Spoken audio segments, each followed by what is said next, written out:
¿A ti no te ha sorprendido nada lo que ha pasado? Porque tú ya habías avisado de que las encuestas en Brasil había que mirarlas con mucha precaución. Bueno, para que veas que yo siempre insisto y voy a seguir abogando en que en toda la campaña electoral tienen que estar prohibidas las encuestas, porque sirven para crear unos climas de opinión y para legitimar y deslegitimar determinados resultados, que es de lo que va. Y ahora, pues al final, pese a los resultados tan apabullantes en Europa de Bolsonaro, que desde luego son muy contundentes y bueno, pues da también el una voto idea. exterior, que parecía que iba a ser, vamos, que iban a votar el 100% a Lula, a lo norcoreano, y en realidad el voto exterior está con Bolsonaro, Así quizá es. porque desde fuera se ven las cosas con más claridad, ¿no? Así es, y además gente que hablas con ella, ¿no? Que está aquí, muchos en España, muy buena cualificación, además hay gente que es médico, por ejemplo, brasileños que están trabajando aquí en España y que te dicen las cuestiones de lo mal que está allí, ¿no? Pues tienen claro que el único que puede hacer algo positivo es Bolsonaro, ¿no?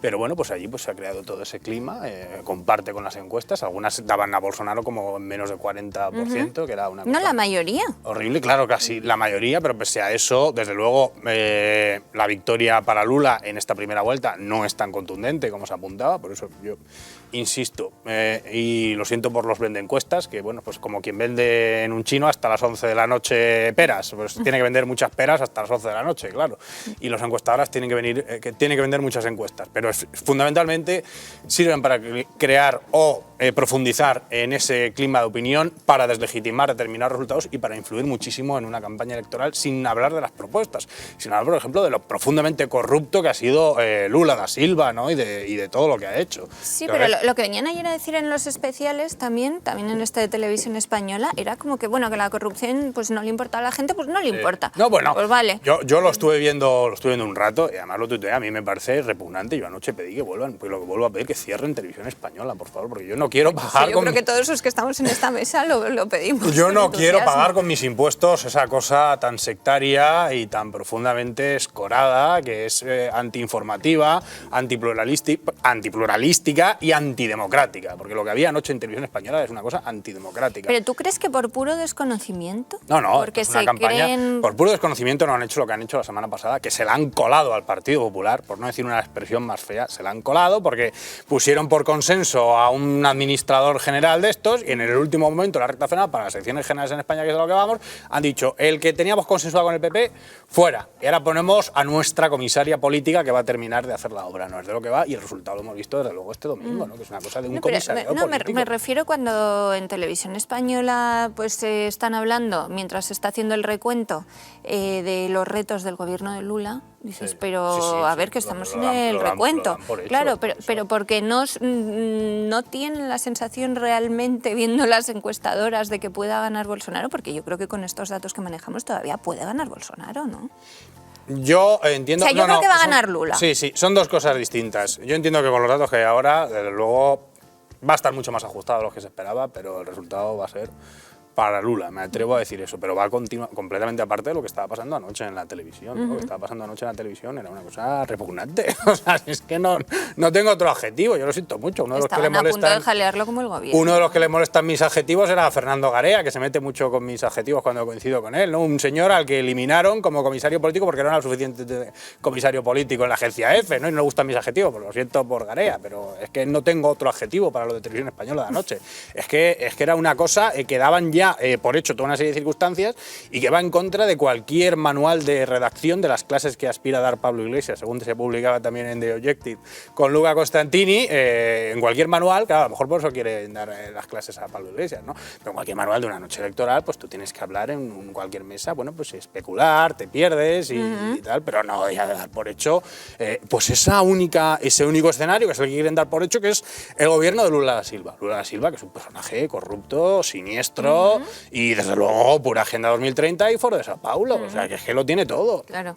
Ahora hablamos de la figura de Lula. Teresa Gómez, bienvenida. ¿Qué tal? También. Muchas gracias, María. Y luego hablaremos de tu tema de portada hoy en OK Diario, que afecta precisamente a Podemos, partido al que nos hemos referido, bueno, por esas celebraciones de Irene Montero y Ione Belarra, que yo no sé si se deben ya a una falta de prudencia.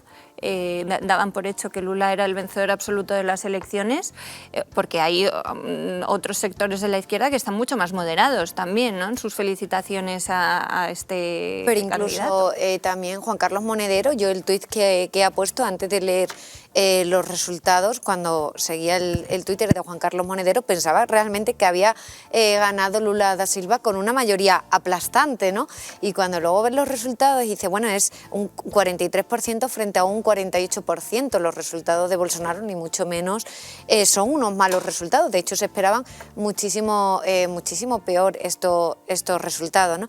Mira, yo estuve hablando con un compañero de Brasil, un compañero periodista, que vino aquí a España a investigar las declaraciones del Pollo Carvajal, porque tenemos que recordar que el jefe de la inteligencia y contrainteligencia de Venezuela también dijo que Lula da Silva se había financiado del chavismo. Entonces vino para poder seguir esta investigación. A mí me dicen, cuando he estado allí en Latinoamérica este verano, que sí que hay una investigación abierta a Lula da Silva, que está bajo secreto de sumario, está todavía en fiscalía. De hecho, conozco a algunos de las personas que van a testificar y que van a contar cómo se le entregaba el dinero en mano a Lula da Silva, ¿no? Yo, que este personaje sea candidato a la presidencia y futuro presidente de Brasil con una corruptela a sus espaldas tan llamativa, me parece muy preocupante, entre otras cosas porque ¿qué va a pasar con esta causa judicial que incluso los periodistas de allí la desconocen? Porque yo estuve hablando con algunos periodistas y me decían, bueno, nosotros no sabemos que exista una causa, porque es verdad que está en una fase muy embrionaria. También es cierto que ahora en Latinoamérica se están uniendo como muchos jueces de distintos países, pues por ejemplo en Colombia Cristina Lombana es la que va a organizar todo este encuentro entre diferentes jueces. En Perú hay otro juez que también está investigando la corrupción de extrema izquierda. En Ecuador por el momento hay una causa ahí de Neurona, pero todavía no se está investigando con profundidad. En Brasil esta causa que está secreta, en España estamos investigando a Podemos, en Italia se está investigando el Movimiento 5 Estrellas, y a mí me dicen que va a haber un encuentro entre todos estos jueces antes de que finalice el año, justo porque esta trama para financiar a los partidos de extrema izquierda no es algo aislado que afecte a un país determinado, sino que es una trama corrupta que afecta a todo el movimiento de extrema izquierda de todos los países del mundo. Y que echaron a la pipiola de Lula por corrupta.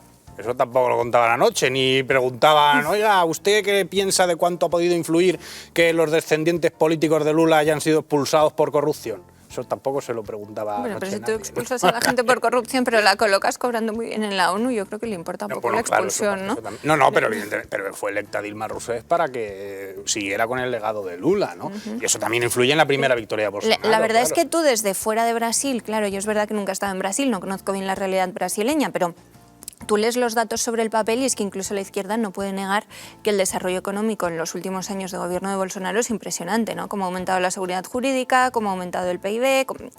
Pero luego oyes a Lula da Silva, que te dicen los mítines que nunca se ha pasado tanta hambre en Brasil, que el doble de personas, esto ya no se lo ha oído a Lula, sino a medios de izquierdas, que el doble de personas pasan hambre ahora que cuando gobernaba Lula.